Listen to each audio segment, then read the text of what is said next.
Welcome back. You are listening to Nate the Hate on YouTube, iTunes, Spotify, and Google Podcast. Be sure to like the video and subscribe if you haven't already.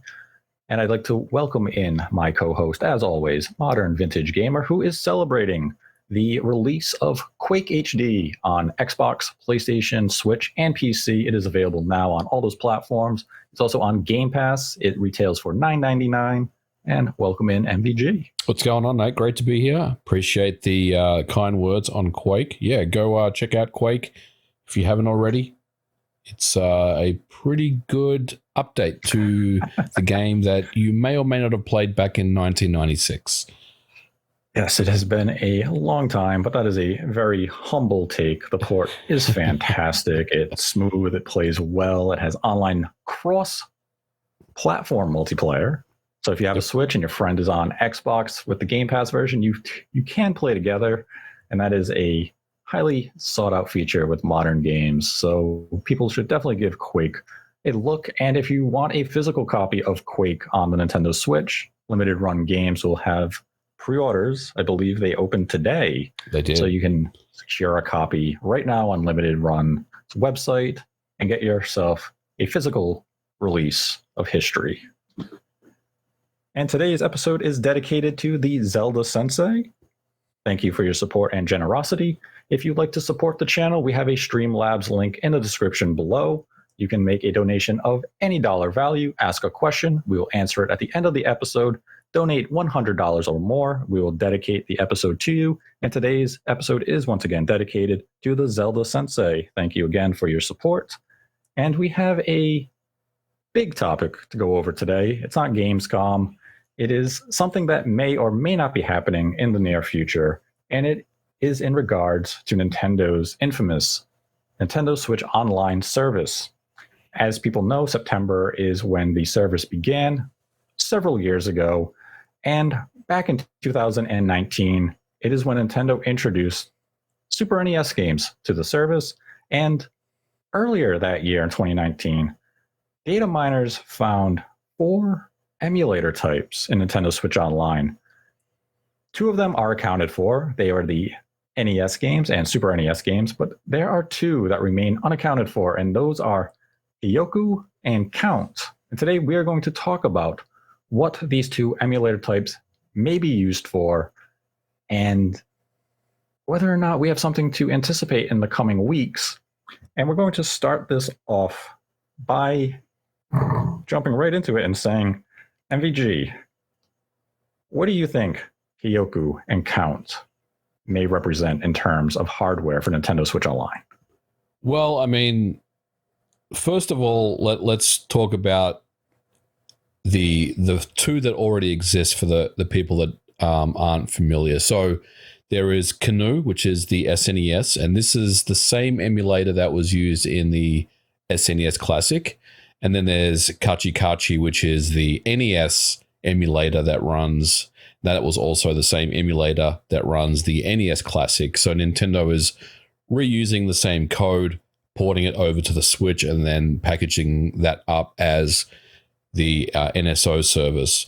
Now, as far as Hyoku and Count, which are the 2 unknown emulators for the Switch Online that was discovered by data miners back in 2019, well, I mean, it could be anything, but if we are to speculate, I believe that Hyoku would consist of Game Boy and Game Boy Color. I think the next kind of evolution of this, or the next iteration, I should say, of the Nintendo Switch Online would probably be the addition of Game Boy and Game Boy Color games, because it is a part of their history and their legacy that I think they want to bring forward and show the fans.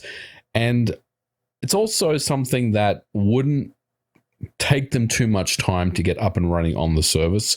And I'm not suggesting that the developers at Nintendo are lazy or anything like that, but what I'm saying is it's something that is kind of like low-hanging fruit in many ways, where it could be added and it would be a nice value add, and I think it would get people excited about the prospects of playing Game Boy and Game Boy Color games, and there is a really good library of games that they could bring to that service And I think, for newer fans that haven't played the handheld, original Game Boy Mario games like, Mario Land and Six Gold Coins and everything, you're in for a treat because there's some really great stuff there that you may not have ever played before.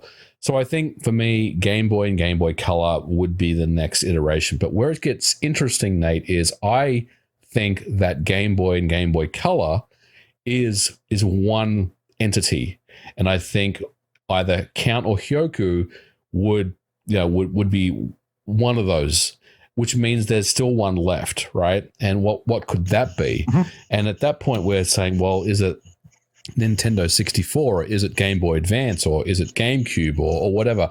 And my answer to that is I have no idea. I mean, I think it probably would be N64, but I also have my own thoughts about N64 running on the Switch right now. And a lot of it, I've made a video on this in the past about, it's not necessarily about the Switch, but Nintendo's kind of reluctance to, it's seemingly a reluctance to bring N64 games forward with the the N64 Classic that obviously never happened. And I believe it's not even a thing that exists. I think Nintendo has moved on from the mini consoles or the classic consoles, and I think there are compelling reasons why they don't want to do that. But I definitely want to hear your thoughts on this as well. So, for me, Game Boy and Game Boy Color is a lock, right? I'm pretty confident about that. Whatever is the fourth one on this list, I don't know.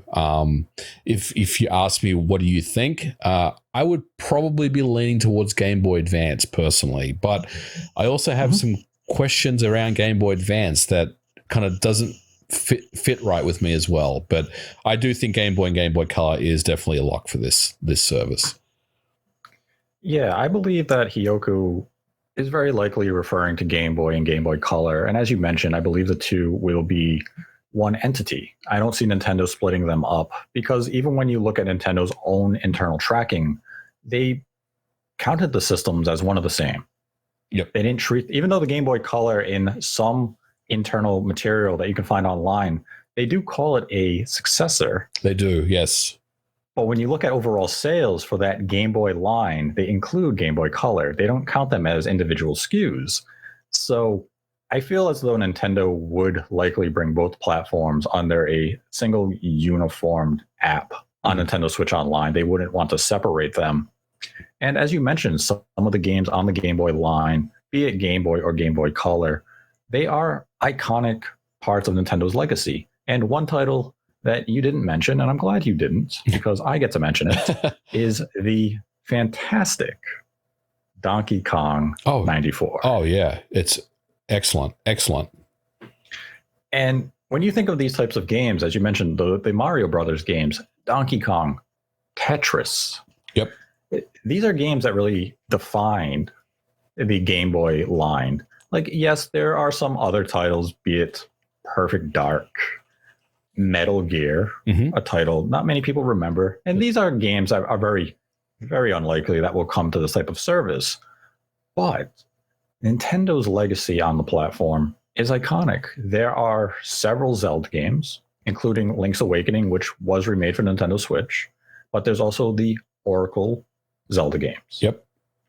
There's the Pokemon games, which admittedly probably have a very low percent to arrive on the service because they are quite profitable. And it's something that if the Pokemon company opted to do, they could probably just bring them to the Switch eShop and charge $5 a piece and sell 1 million copies. So it's more profitable for them in the long term to do a move like that than to put it on a Nintendo Switch Online service. But there is a long list of software options that they could put to the service. And based on the demographic of the Switch itself, a lot of the Switch's base has never experienced Game Boy or Game Boy Color games. Yeah, absolutely. And this is a fantastic way for Nintendo to introduce them to this legacy software. And as we've seen from Nintendo's tweets, one of the games that they have highlighted several times now in the market lead up to Metroid Dread is Metroid 2 Return of Samus. Now, I know people will say, well, I can just play the remake on the 3DS. one, nobody played the remake. We can tell by the sales figures. And two, they're actually quite different as far as game design goes. They share a similar title and they share the same narrative structure, but the games do differ in terms of gameplay and even scope and feel. So that's a nice release to bring to the service, especially as a means of Nintendo promoting Dread. Mm-hmm. And as you can tell, the dog in my neighborhood is very excited about being able to play Metroid 2 on Nintendo Switch Online service. It is cheering for it quite loud. It saw the trailer today on Nintendo's Twitter account that showed the return of an iconic enemy, and the dog is in celebration mode. So real quick, so I'm looking at the list of best Game Boy and Game Boy Color games. So Pokemon has Pokemon Crystal, and there's Pokemon Pinball, and there's the Wario Land games, which are really, really great games. But as far as Pokemon goes, do you think that the Pokemon company would tap Nintendo and suggest maybe can we get some of the Pokemon Game Boy Color games on this service? Because I think that as well would be like Red and Blue is another one, obviously, that is very, very popular. That would also really tie in with what they're doing, over there at the Pokemon company. See, the Pokemon games are kind of just something I view as too valuable to bring to this service, but maybe the spin-offs, maybe the original Pokemon Pinball. Yep. Maybe you bring that to this service and, it just gives something to the Pokemon fans, because those games really did revolutionize the Game Boy's marketing, especially like in North America. I remember when Pokemon Red and Blue came to the States, and it was a phenomenon. And then when Pokemon Yellow came out and you got to play the anime's story, you had, Team Rocket, and they were actually Jesse and James. And you had Gary Oak be your nemesis instead of just blue or red. It was that wow moment. And you got to see that introduction screen of Pikachu surfing. And that's something that, like my generation, when we were kids and growing up, that's something that has stuck in our memories for years. So if you can give me that type of nostalgic factor, it's going to be like, yo, I have to check out Pokemon Pinball again. I remember how fun it was when I was 10. Now, 20 years later, has it stood the test of time? Probably not, but I would definitely look to the spin-offs. I think if I were Nintendo and the Pokemon company, I probably wouldn't give you those mainline games. But it's definitely something I hope that, prove me wrong on that and bring some of those games over, because we're going to have 2 Pokemon games coming out in the span of just a few months. We have the Diamond and Pearl remakes coming out in November, and then we have Arceus coming out in January. So it's also, the 25th anniversary of Pokemon this year. Yep. So throw some of those legacy software on Nintendo Switch Online or even just on the eShop and give us that retro and nostalgic glee that those games gave us way back when it was first introduced to these, the Western and Japanese regions. Yeah, absolutely. I think it makes sense to me. There's just some great games that they could tap into that they could bring forward to this system. I'm just looking at the list, and man, there's some good stuff. I forgot about Mario Golf, which I think is probably one of the best ones in the series. And this may upset some people, but I think it's way better than the current iteration that's on the Switch right now. I think Mario Golf on the Game Boy Color is fantastic. And, you've got the Wario Land games as well. Man, there's just so much great stuff here. So I think it makes sense, for Nintendo to bring us this service forward. But I wanted to ask you, what do you think the elusive 4th emulator is? And do you think that it's something that we'll see imminently, or do you think Nintendo's kind of holding it back? I think if we take into account that we both believe that Hyoku is likely Game Boy and Game Boy Color, as you mentioned, the natural progression of things would suggest that count would have to be N64 or Game Boy Advance. And if we want to do the true natural order of platforms, it would be N64. And I do admit we are bypassing the Virtual Boy here in terms of Nintendo's hardware progression. But Virtual Boy seems as though that would have been something they would have brought to the 3DS, given the 3D nature of that platform. And I don't know if they want to bring that red visual color to a Switch. So we're going to skip over that one and go to the systems that succeeded them. And N64, my thoughts mirror your own. Yeah. I think the N64 games still carry value. And the fact that Mario 64 was emulated for the 3D All-Stars collection, and we still have no way to access any of those 3 games. We cannot buy Mario 64 on the eShop as a standalone release, suggests to me that Nintendo sees value in N64. And as you know, from like at your work at Night Dive, your studio specializes in HD remastering N64 era games. You have done Turok 1 and 2. You just did Quake. And you sell them for $9 or $10, $10, maybe $15. And there's an audience who are going to buy these games. And if I'm Nintendo, that's where I would look to bring N64 games. I'd bring them directly to Nintendo's eShop and sell them for a low price of $10 with, HD visuals. Maybe you include widescreen support if the title can feasibly support it without ruining the image quality, kind of like what you saw with The Simpsons when it went to Disney Plus. They took that 4:3 image and it removed so many of the jokes because you couldn't see the top of the screen anymore. So if you have to preserve 4:3, you keep that. But if you can go widescreen, you do. So I think if I'm Nintendo, I go that path for N64. So the next title or platform would then be Game Boy Advance. And I don't believe Count is Game Boy Advance. And it's, again, for another simple reason. This year alone, we stand to get 5 of the most iconic Game Boy Advance games.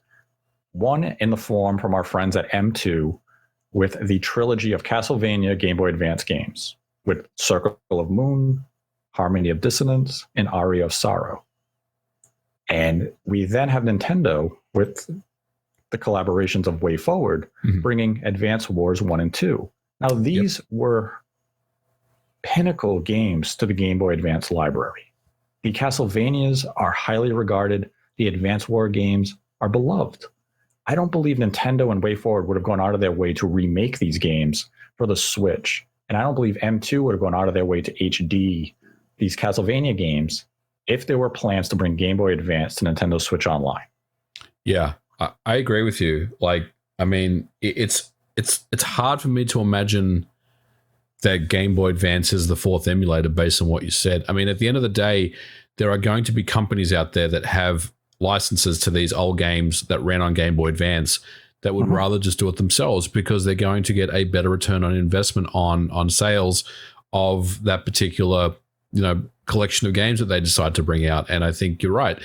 The Castlevania collection, the GBA stuff, that's going to sell quite well because there are a lot of people that are looking for that. And I think, Nintendo's in a bit of a rock and a hard place with GBA because, it's one of those things where, like, if you put your game on their service, it's not going to get anywhere near the impact that it may would if there was a curated collection of these games as a physical release or even as a digital release, but has extras, it has the artwork, it has the developer notes, just one of those kind of complete packages of games that people really appreciate. And I think a lot of publishers are looking at doing that themselves. I mean, I can tell you, at Limited Run, that's what we're doing. I mean, we're working on more games that run under the emulation engine that we've worked on for Shantae, and there are more games coming out, from that service. And there are other companies that are doing exactly the same thing. And I think ultimately, if Nintendo did give us GBA, what games would they put on there, right? I mean, obviously there's some low-hanging fruit, but how long could you sustain that service for, right? Before you need to start tapping your publishers and say, we really want Final Fantasy Advance on there. We want, the Castlevania games. I mean, that's obviously not going to happen, but we want Metal Slug. We want Metal Slug on there, or we want, I feel like they're going to run out of titles really, really fast. And I think, they know that, because I think a lot of publishers right now are just kind of doing it themselves, And you bring up a good point with the Game Boy Advance software. And like, I love the Game Boy Advance when I was young, but a large factor in that was there were a lot of, for the first time, portable versions of Super NES games. Yeah. The Game Boy Advance allowed us to play Link to the Past portably for that first time, or the Super Mario Brothers games, like the original trilogy. Yeah. Super Mario World, even. We had so many Super NES games finally come over to a portable platform that you had that nostalgic factor. But now you don't need to bring over all those Mario games or Link to the Past. They're already on the online service. Right. With their Super NES originals. And as you mentioned, if I'm Square Enix, I can probably HD Final Fantasy Tactics Advance and sell a lot of copies for $10 or $15 if I just HD those visuals a bit. Yeah, or even off of the pixel remaster route, right? Even though I know that's got a bit of a a bad reputation right now, but I mean the concept is good, that you are just cleaning up the graphics a little bit and putting a nice modern soundtrack behind the game, and selling it. Right. And when you're one of those third-party publishers who did release quality games on the platform, as you mentioned, it's more profitable for them to put in a low investment with a company like, we'll say, Limited Run Games or M2 to HD these sprites like you did with Shantae and release them for $10 or $15 on the eShop. And you're going to get that nostalgic base to impulse buy because it's too cheap to pass up. And as mentioned, a lot of Nintendo's first-party support on the Game Boy Advance itself were in the form of Super NES ports. Like, yes, we have Golden Sun 1 and 2. Yeah.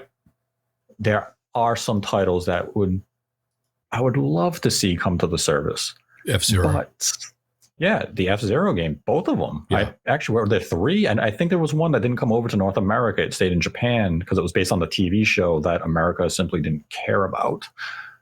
GP Legends, I think, was the last one to come to North America. But there's a very small section of software that is realistically available for this type of service. I know people will, ramble off some third parties. But as we said, if you're a company like Konami, Sega, Square, who has supported the Game Boy Advance heavily, you're likely looking for alternative solutions, or even Capcom with their Mega Man games. Absolutely. They like making collections. They're going to make a collection of those types. Yeah, if Sega ever decides to do a Sonic Advance collection, they're going to do it themselves, and they're not going to do it on the Game Boy Advance Nintendo Switch Online service. They're going to want to make some money on that, and that could really be a great collection for the fans. Yes. So then, here's another question though. So, should we read anything into Nintendo's recent kind of marketing around Metroid Dread and the references made to Fusion and Zero Mission over the last few months? Do you think there is? Do you think they are teasing GBA? Do you think we will see Dread and Fusion on the Switch in any official capacity? Every part of me wants to say yes, but the sensible, logical aspect of me says no, because right now you can play the first Metroid game, the NES version, on Nintendo Switch Online. You cannot play the sequel of The Return of Samus because that was on the Game Boy. But if they bring Game Boy Colors to the service, you will get that opportunity. You can then play the third entry with Super Metroid. And Fusion would be the one that is clearly omitted. And that was, as mentioned, Game Boy Advance. And that would give us, the full saga leading up to Dread. But at the same time, if I'm Nintendo and I'm bringing out Dread, I could give you that introductory 5 to 10 minutes cinematic that tells the story of what happened in Metroid Fusion. And at the same time, if I'm Nintendo and I could HD that just a little bit, wouldn't I make a lot more money selling Fusion as a standalone release than putting it on the service to have that tie-in to say, hey, now you can get the full experience leading up to Dread. And at the same time, and this is cynical of me to say, we're nearing September when new platforms could feasibly be added to Nintendo Switch Online service. If I wanted to really begin that marketing blitz, it should have started in June. That is true. Here's a left field thing, and I can't get out of my head, Nate, and just talk me out of this. What if, and I want to preface this by saying I have no idea if this is going to happen. I don't know jack about anything, but what if they add Fusion as an unlockable in Dread, or they add it as a part of the Dread package? You think that's something they could do? They could do it. I guess the bigger question is, will they do something like that? And man, I would love if it was just a case of you beat Metroid Dread through, the first time and you unlock Metroid Fusion. I mean, the concept of unlocking games, or smaller games in larger kind of AAA games, that was a real big deal in the mid 2000s. I want to say it was happening a lot, like during the Xbox 360 era and the PlayStation and all that. These days, it doesn't happen as often, but it would be kind of cool if they did that. And I may be misremembering, but I believe it was Metroid Zero Mission that if you beat it, you unlock the NES original. Yep. So this isn't unfounded territory for Nintendo to do this with a Metroid game. I mean, given that was, a remake or a remaster of the same game, but I could feasibly see them include a Fusion with Dread as an unlockable bonus. If they do go that route, and Nintendo of America, if the Treehouse or anyone there is listening, you do not lock it behind an amiibo. Absolutely. Oh my God. Yeah. Don't do that. If you lock it behind an Emmy amiibo, oh my God, we will record an episode and it will not be nice. Yeah. I mean, I think they could do it. And that would kind of, I guess that would, it would satiate. Yeah. It would take care of the argument that GBA just doesn't make sense on the NSO service. Right. I think it's possible that they could potentially add that as an option. Yeah, I could see them, definitely contemplate going that type of route.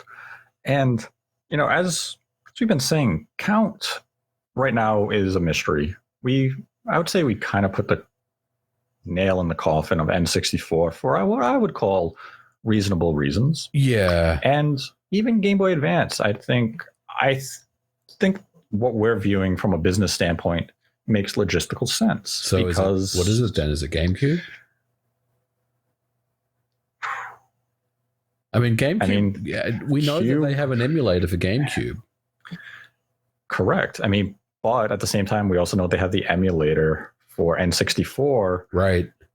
But yeah, again, you're at that point now where it's like, well, why would we drop a GameCube game on our service or a GameCube system on our service where we could just, HDify, widescreen, 60 FPSify these games and, bring them forward, give them modern controls, add gyro, Yeah. So we've seen it. We've seen it happen before with Aspire has done it with a couple of Star Wars games. Absolutely. So then the question is, do we need to be thinking larger than just Nintendo? Because if we go back to the Virtual Boy, there were other systems from other hardware makers that was on the Virtual Boy. And what comes to mind is like, Neo Geo and PC Engine, TurboGrafx and stuff like that.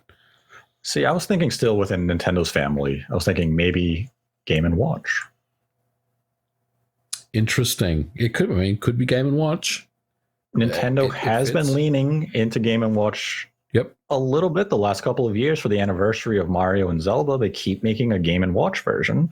So could you feasibly bring Game & Watch to Nintendo Switch Online just as a legacy moment of here is our original handheld and here's some of the games well, I really wasn't that in tune with Game & Watch products. I know there's the one where you catch the balloons That's about it. Oh yeah, there's like Fire and Donkey Kong and Parachute and Oil Panic. I mean, I used to love those games, man. I used to have a couple of them. Unfortunately, I don't have any of them. See, it kind of sounds like a platform maybe they could consider. Yep. For Nintendo Switch Online. A lot of just fun. To add a little bit of flair to the service. This is our true legacy that we're embracing our roots with the Game & Watch. Not to dismiss the idea that it could be another platform or from another console maker either. What about Play Choice 10 Arcade?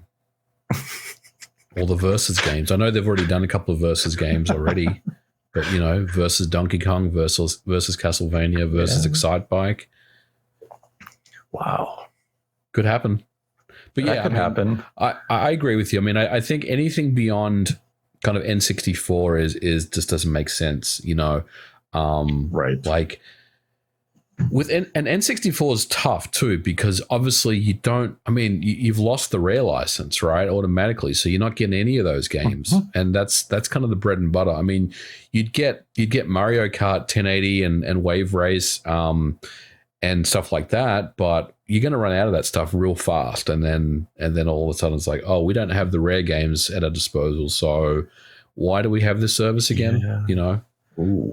I mean, N64 kind of hits that same impasse. Yeah. Because when you think of like N64, a lot of our fond memories would come from sitting with friends playing GoldenEye, playing Perfect Dark. And if you don't have those types of games on your service, you're not replicating those N64 memories that we really recall. Right. You're giving us a partial one with like Mario Kart 64. Yeah.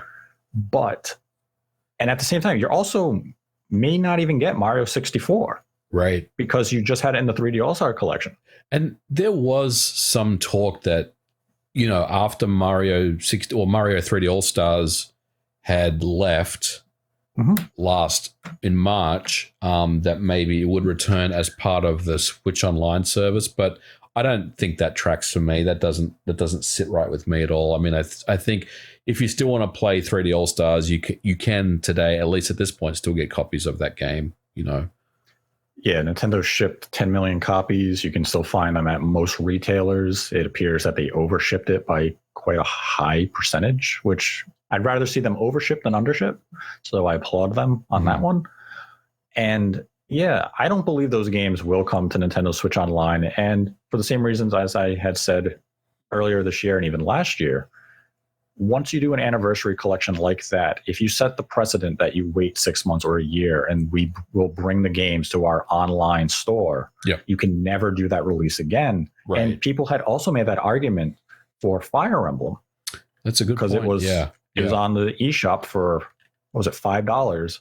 And people said, oh, just wait a few more months and I'm sure they'll bring it back. No. And it has not come back. And that is still an unforgivable move. Right. That was the first official translation of that game made available in the Western markets. And the fact that you cannot buy that game to this day is not something that Nintendo should be, you know. Yeah. They should still be held accountable for that. And it's terrible that they have deprived individuals of being able to go to the eShop and buy that title now. And I understand people say, well, you had September until March to pick up the Fire Emblem game. What if I just bought a Switch now? I'm just out of luck. Right, exactly. Yeah. That's not fair, especially for a game that started that franchise and maybe you're a new fan to it. You just played Three Houses. You want to see how this series began. And it's sorry, you're 6 months late. Yeah, I agree. I think another reason that is compelling me with the Hyoku as Game Boy and Game Boy Color, and this is something that really does track with this, and that is the Game & Watch Zelda's Link's Awakening. So it's obvious that Nintendo has an emulator that they're running on this hardware. And we already know that the NES and Super NES Classic is running the same emulator on the Nintendo Switch Online service. So I feel like whatever they've done on the Game & Watch for Game Boy Link's Awakening, they're just going to take that over to the Switch. So I think that's a lock for me. You know, it's 100% happening. It's just a matter of when. That's a good observation. Yep. That's the first thing I thought about when they announced that Game & Watch. I was like, well, they have the emulator, so when are they going to drop it on the Switch Online service? They must do that for us. Now, are they going to give us Link's Awakening on that service? Probably not, at least not initially. Well, maybe they will. I mean, I guess maybe they would. The Game & Watch is a collectible, and this is different. I mean, you still want to get people paying for the NSO subscription to play these games, I guess. But yeah, that's a good point. But your idea about the Game & Watch as the fourth option is a good pick as well. I mean, I feel like they could do that, and it does kind of track, with what they're doing on the NSO. I hope it's not. Yeah, I mean, it'd be nice if they gave us N64, but man, I just can't see it happening. Honestly, Nate, I mean, I think they would probably give us like TurboGrafx before they gave us N64. Maybe they've talked to Bandai Namco and said, why don't we put TurboGrafx on our service? Because you got some great games on that service as well. You could bring over really great games on that service. Do you think they're kind of going to go outside their wheelhouse a little bit to do that, or? I think it would actually add an extra spice to Nintendo Switch Online if they did go out and get an external console. And if we look back to the Virtual Console on the Wii, we did have TurboGrafx.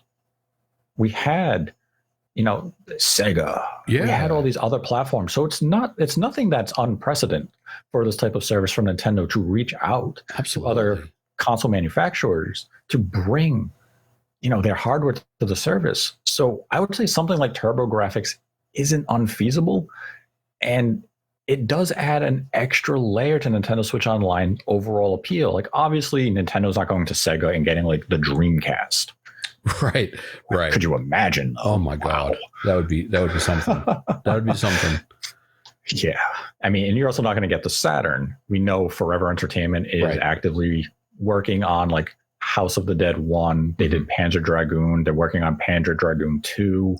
So some of the iconic Sega Saturn games from Sega themselves are already being worked on for modern platforms. So that kind of limits the appeal of that system. Plus, emulating the Saturn is complex as well. It's not PlayStation 3 levels of complexity, but it there would be a lot of money thrown at that. And what would the payoff be? You know what I'm saying? Like, I feel like that would be upside down on that deal if they went down that road. So I can't see that one happening as much as I like it. It's definitely a curious idea to explore the possibility of maybe Count is an emulator for external hardware that isn't part of Nintendo's legacy line, just to see that expansion of the service itself. And now, this doesn't mean that if Nintendo Switch Online does introduce Game Boy and Game Boy Color to the platform this September, around the anniversary of Nintendo Switch Online's launch anniversary, it doesn't mean Count will be revealed at that same time. This could be something that comes out next September.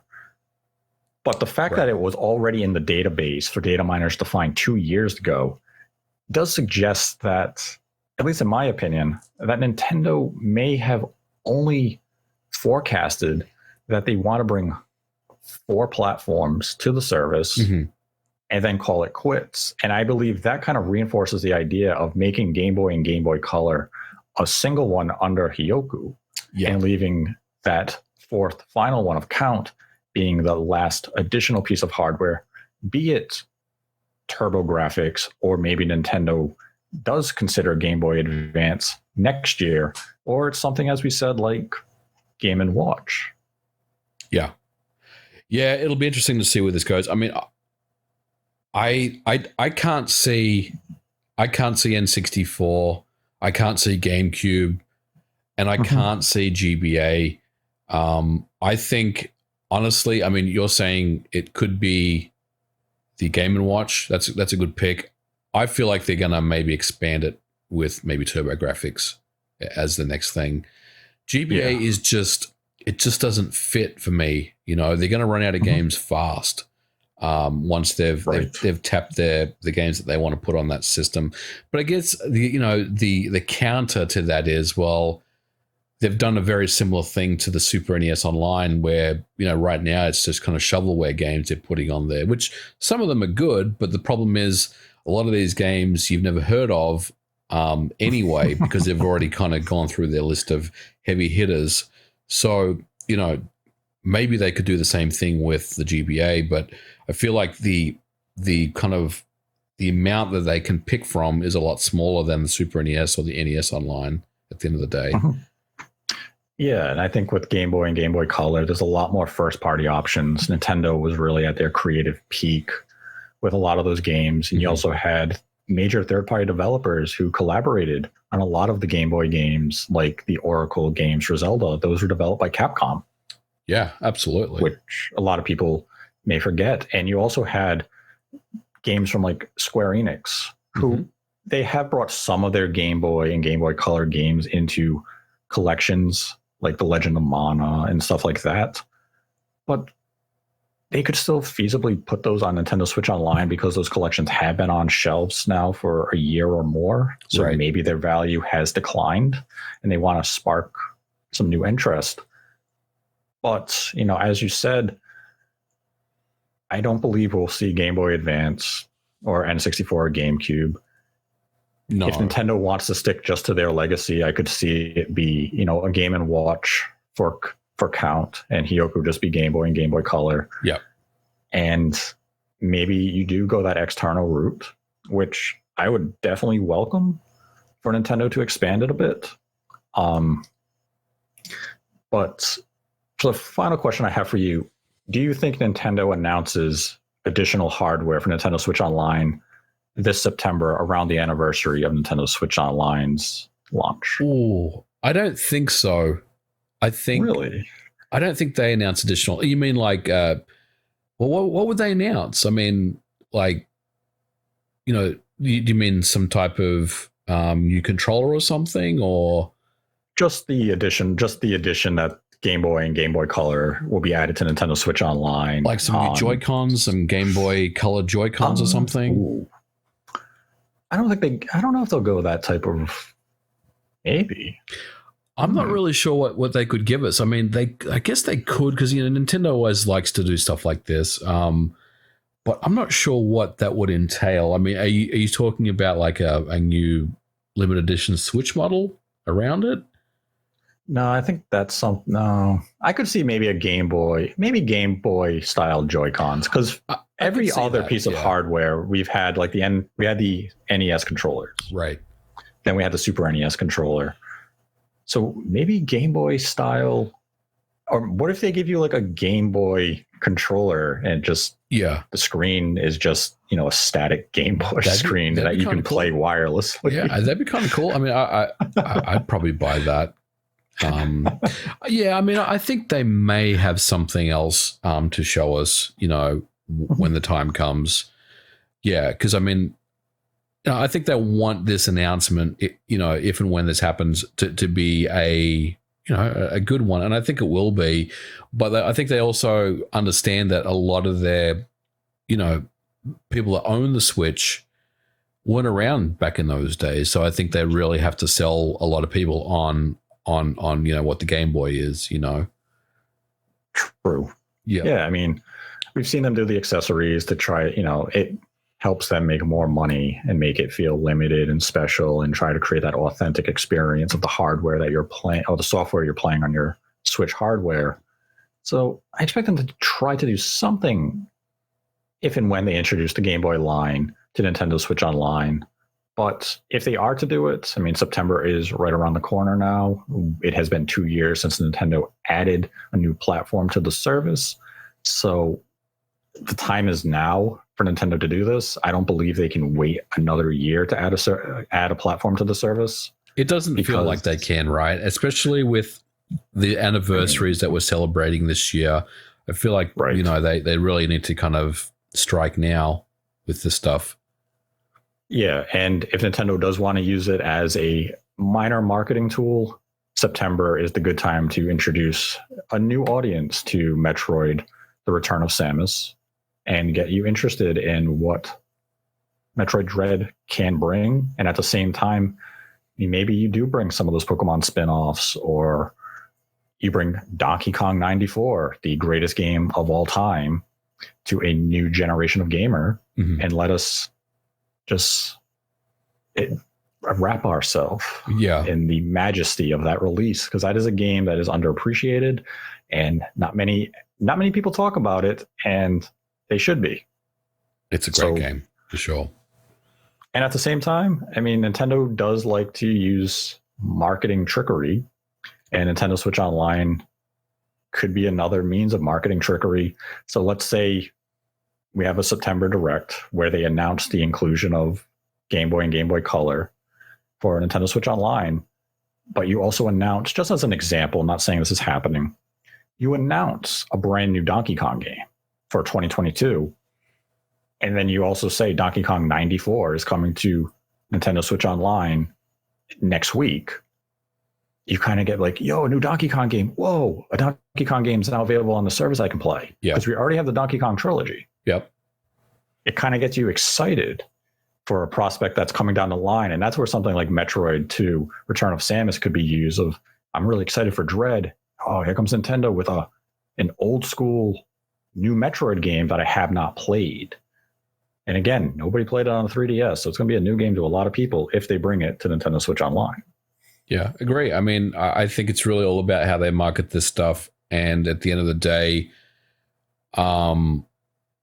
it will tie in with what they're planning to release. And look, I think the Metroid tweets around this, it's not a coincidence, that I do feel like we'll see Metroid 2 on that service, at some point here in the near future.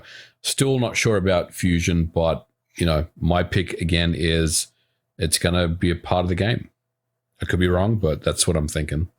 Yeah, I definitely agree with you on the former, that I think Nintendo's constant tweets about Metroid 2 Return of Samus is kind of a subtle hint that the game will be coming to Nintendo Switch Online in the future. I just don't believe there's any hinting as far as the inclusion of Game Boy Advance at this time. Yeah, I'd love for it to be there, but based on everything that we've discussed this episode, Game Boy Advance simply doesn't feel realistic at this point in time for Nintendo Switch Online.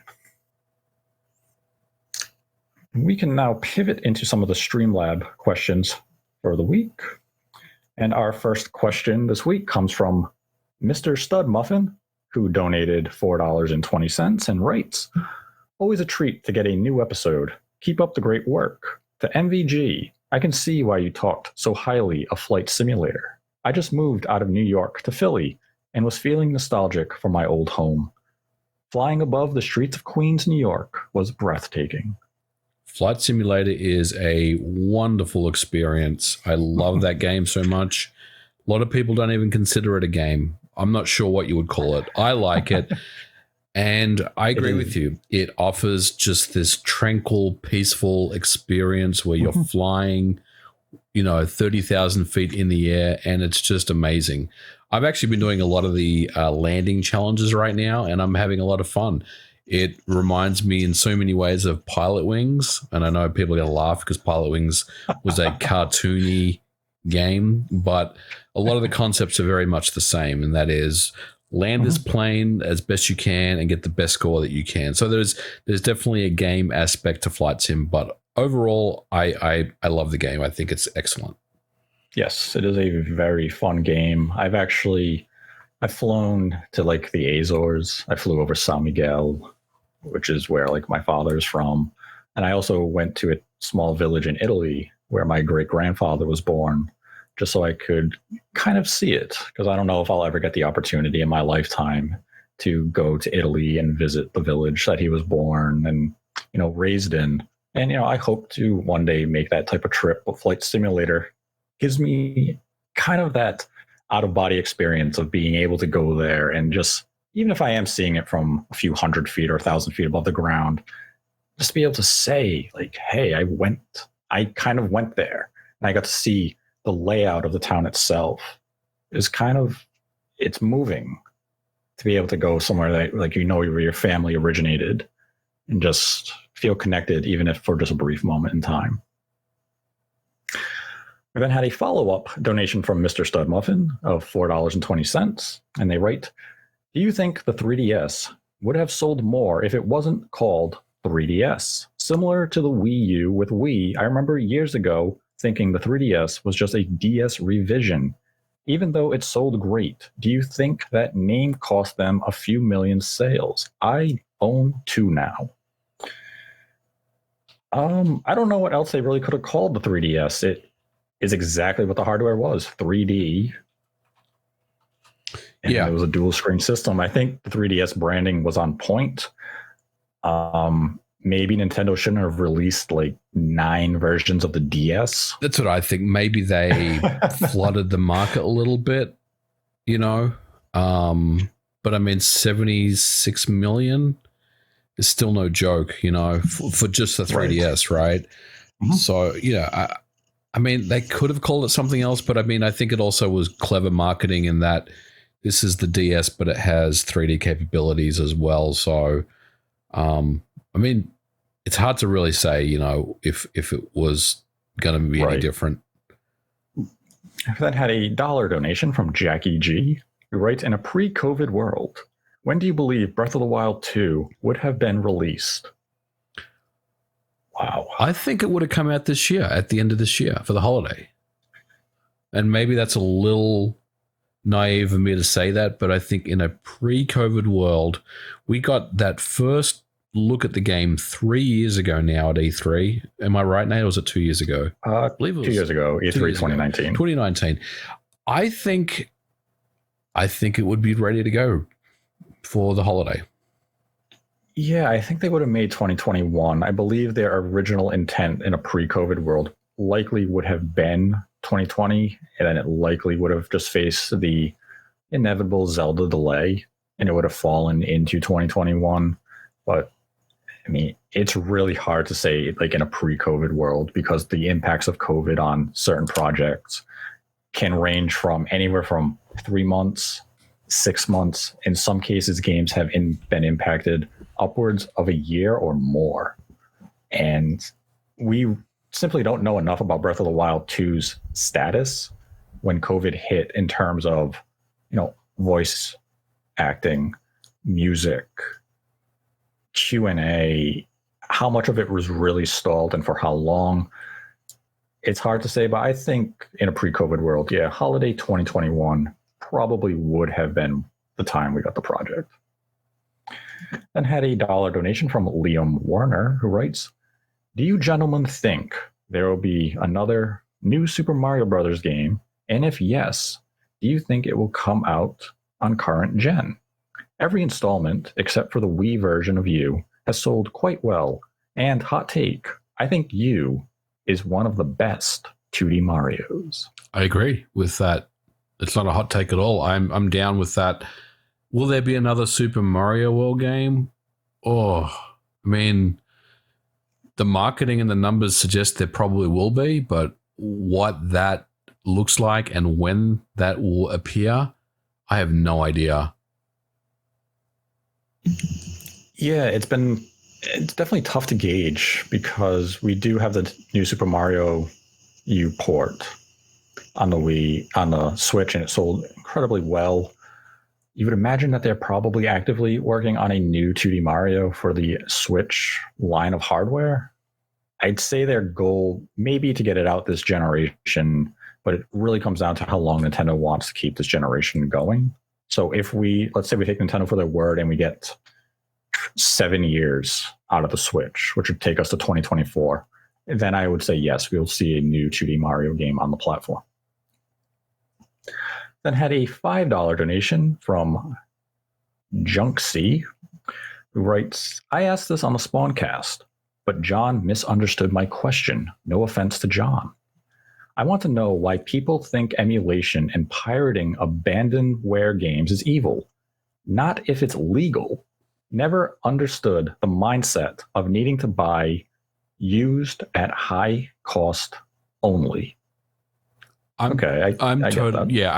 totally fine with that. Like, if you have no other option and the only way to play a game that just doesn't exist anymore, is to download a version or a ROM and play it, then go for it. Like I'm totally fine with that. Like I don't think there's anything egregious about doing that at all. I think you're within your rights to do so if that's what you want to do. Yeah, like I do not advocate piracy, but if this is a case like you want to play, I'm trying to think of like an old game that's just, I'll use Fire Emblem that just came out on the Switch that Nintendo ripped from the digital stores. Mm-hmm. If you want to play that game, the only way for you to play it now would be from an emulator. Yep. I wouldn't frown on that. Nintendo stripped your access to that game. So you have to do what you have to do to be able to play it. Now, if it was available on the eShop for $5, then yes, you should buy it. But the fact that you cannot buy this game through any legal means, I would say, yeah, use the emulator in that type of case. Or any game that is, you go to a used retro store and they're asking, outrageous sums of money to play a Super NES game. Yeah, I would definitely say you can use an emulator. Absolutely. I mean, I think there's good reasons for it, and there's things like Scum VM, which allows you to play old LucasArts games and old Sierra Online games. Games that may be tied to licenses that individuals still have ownership of, but at the end of the day, if you're not causing someone to lose money, or you're not causing a publisher or a software house to lose money on sales, then you're not harming anyone. If you're loading up an old game that hasn't been played for 10 years or 15 years, and you just feel like saying, I want to play Populous, from Electronic Arts that came out in 1995. Electronic Arts won't care that you're playing Populous. They're not going to feel like that you've caused them to lose money in any capacity. Correct. So I say go for it. Yes. We then had a $5 donation from Skitittles, who writes, I keep hearing people say the COVID-19 vaccine is all about control. But what if I'm more of an Alan Wake kind of guy? I knew there was an Alan Wake or a joke about Remedy in there somewhere. He should be an Indigo Prophecy kind of guy. Yeah, and I'm more of an Alan Wake kind of guy as well as Skitittles, but I will say I'm more of a Max Payne guy over an Alan Wake guy. Although I guess technically Remedy doesn't own Alan Wake anymore, Max Payne anymore. It's Rockstar. Take-Two. Quantum Break is quite good too. Quantum Break is a great game. Great game. Yes. Then had a $100 donation from the Zelda Sensei, whom this episode is dedicated to. And they write, I've still yet to find a PlayStation 5 on the shelf, but I also am not in the rush to get one. With many of the 2021 first-party games going into next year, should Sony be concerned about 2022 being able to deliver on manufacturing consoles and new game releases? What's curious is that I believe it's Australia just got the new PlayStation 5 model that has some new components. It also has the screw that you can screw into the base using just your fingers, no need for tools.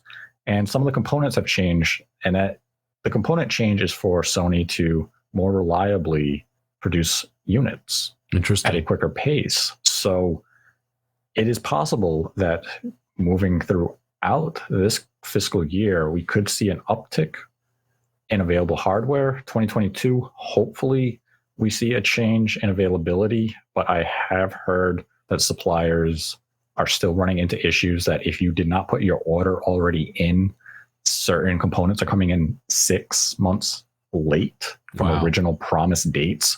So unsure how that would impact something like the PlayStation 5 or even the Xbox or the Switch, but this is going to be an ongoing problem for this industry well into 2022. Hopefully we see some relief, but it remains to be seen.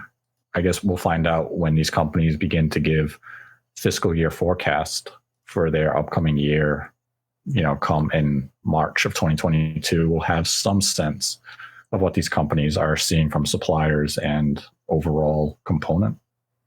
Yeah, and I mean, just on that real quick, I know it's really hard to get a PS5 right now, but, maybe stick with your PS4 a little longer as well while you're trying to get one, because I think Sony's got you covered on the PS4 at least next year. Yeah, you can play Horizon in February. You're going to be able to play God of War. You'll be able to play Gran Turismo 7. So the known Sony properties coming out over the next, we'll say 6 months, because that's the next time one is dated, you can still play on your current PlayStation 4, PlayStation 4 Pro. So you really don't need to rush for a PlayStation 5 right now while Sony continues to deliver software on the current gen systems. We then had a $1.69 donation from Mr. Stud Muffin, who writes, grew up a PlayStation kid, only got back into gaming thanks to the Switch, and never owned an Xbox. I saw that Forza Horizon 5 gameplay and dead ass convinced to finally get one. Loving my Series X alongside my PlayStation 5 and Switch. At least I have the Trinity. Good job. Yeah, that Forza Horizon game looks pretty good for the holiday. I can't wait to check it out. That new footage from Gamescom. Wow. It looks really good. I can't wait to get my hands on that game. Yeah. Wow. We then had a $4.20 donation from Mr. Studmuffin, who writes, how do you guys decide which system, Xbox or PlayStation, to buy the big cross-platform games on? Personally, sometimes I arbitrarily decide based on which game case the box art looks nicer on, like Balan Wonderworld, for the PlayStation 5, of course. Well, Nate, you may have a different take than me, but for me, I'm going to buy physical on PlayStation 5 unless there's a compelling reason to do it on Xbox, and that's for a couple of different reasons. The first one is there's obviously a DRM issue on the Xbox that I don't want to get into in this episode, but just watch my video about DRM on the Xbox. That is something that they need to address. But I think most of all, what I decide is the features that it offers. So, for example, if it's a cross-platform game and the PlayStation 5 version has haptics and it has gyro controls, then usually I'm going to lean towards that version, as long as it's, we'll say that it's an equal playing field at 4K 60, right? I'm going to lean towards the PS5 version. But if the Xbox Series X version is superior, maybe it has 120 frames per second, or maybe it has smoother frame rates, or it just looks better and plays better overall, I may jump on the Xbox version. So a great example of both sides of that would be on the Xbox Series X. I ended up getting Village for that console because that was the better version of the game, at least when it came out. I'm not sure if it's changed anyway. I don't think it has. But, I've also done the same thing on the PlayStation. So, and this is a bad example, but I got Cyberpunk on the PlayStation because I felt like that version would be the better version, even though we ended up getting completely duped on that one. And I was very disappointed. But, I decide in a simpler form. If it's a game with multiplayer, I typically choose the Xbox because a lot of my friends, that's where they game on for multiplayer games. So be it something like a Madden or even fighting games, it's typically on the Xbox because Xbox Live is just a more well-rounded online service. As far as single player games go, it really depends on the franchise. I played Village on the Xbox because I had played 7, Resident Evil 2 Remake, and Resident Evil 3 Remake on the Xbox. So I figured I may as well just keep it going, get the achievements all on one ecosystem. But it also sometimes just comes down to the controller. Yeah. And like when Shenmue came out, the HD collection, I chose the Xbox because I had played Shenmue 2 on the original Xbox. And I didn't feel as though the DualShock controller was well equipped for a game like Shenmue, just because of the analog stick placement. So I kind of weighed those type of decisions of, how's the game going to feel and which controller is going to fit best for that experience. So like third-person shooters, I think the offset analog sticks work better for me. Whereas maybe a first-person shooter that is single-player oriented, I would consider for the PlayStation 5, especially with haptics now. Yeah. But like any single player game that may be multi-platform, my default is typically PlayStation, unless in a rare case it's something like Resident Evil, where I have played numerous previous entries and I just want to keep it on that one platform for really no reason other than peace of mind. I'm not sure why it matters to me, but it does. Then had a $2.38 donation from Matanume, who writes, with regards of Tony Hawk, I went and bought a Switch copy. It felt a touch underwhelming, especially in docked mode. However, anyone who is remotely a fan of skateboarding must pay the Xbox One PlayStation 4 version. That is the game to experience in 60 FPS.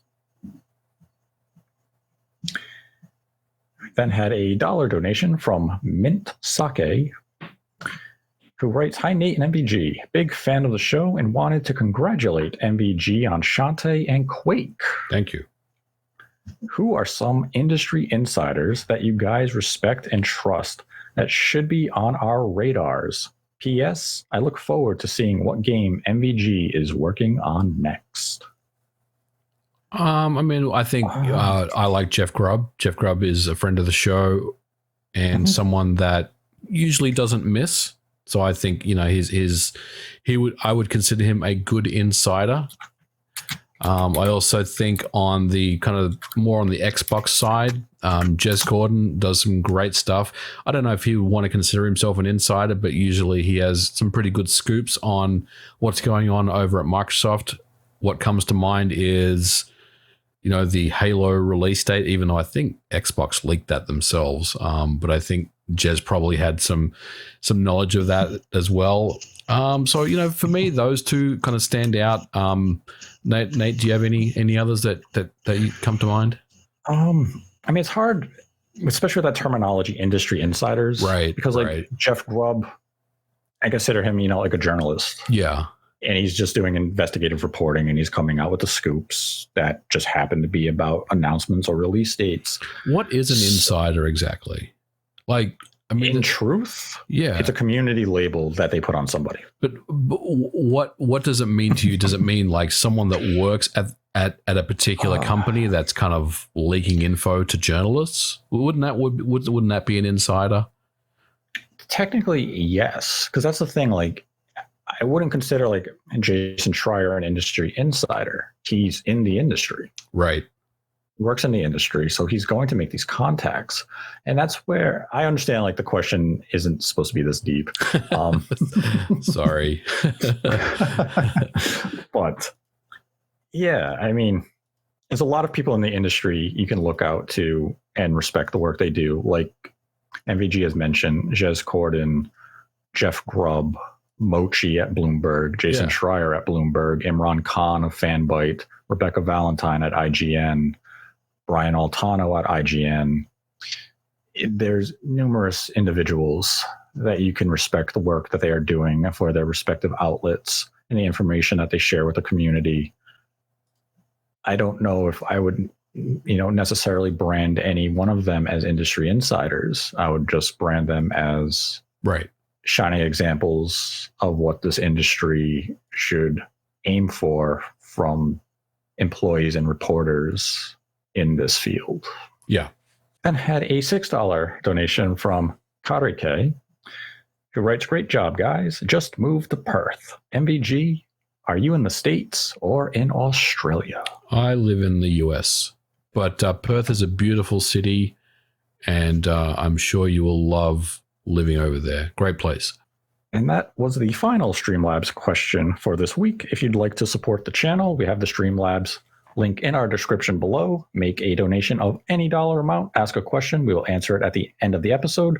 Donate $100 or more, and we will dedicate the episode to you. And once again, today's episode is dedicated to the Zelda Sensei. And once again, thank you all for your generosity and support. We greatly appreciate it. And I'd like to thank MVG for joining me as always. Always a pleasure, Nate. Thanks for having me on.